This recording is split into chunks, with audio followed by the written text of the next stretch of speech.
موسیٰ بن عقبہ کو عبداللہ بن عمر رضی اللہ تعالی عنہ نے خبر دی کہ حضرت صلی اللہ علیہ وسلم جب عمرے کے قصد سے تشریف لے گئے اور حجۃ الوداع کے موقع پر جب حج کے لیے نکلے تو آپ نے ذوالحلیفہ میں قیام فرمایا۔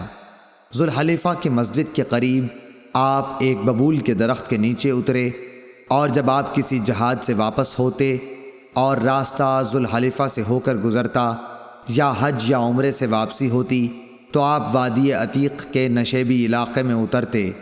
پھر جب وادی کے نشیب سے اوپر چڑھتے تو وادی کے بالائی کنارے کے اس مشرقی حصے پر پڑاؤ ہوتا جہاں کنکریوں اور ریت کا کشادہ نالہ ہے، یعنی بطحا میں۔ یہاں آپ رات کو صبح تک آرام فرماتے۔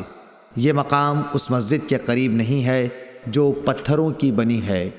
آپ اس ٹیلے پر بھی نہیں ہوتے جس پر مسجد بنی ہوئی ہے۔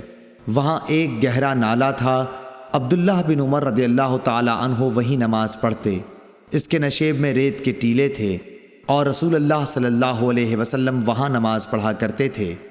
کنکریوں اور ریت کے کشادہ نالے کی طرف سے سیلاب نے آ کر اس جگہ کے آثار و نشانات کو پاٹ دیا ہے جہاں حضرت عبداللہ بن عمر رضی اللہ تعالی عنہ نماز پڑھا کرتے تھے۔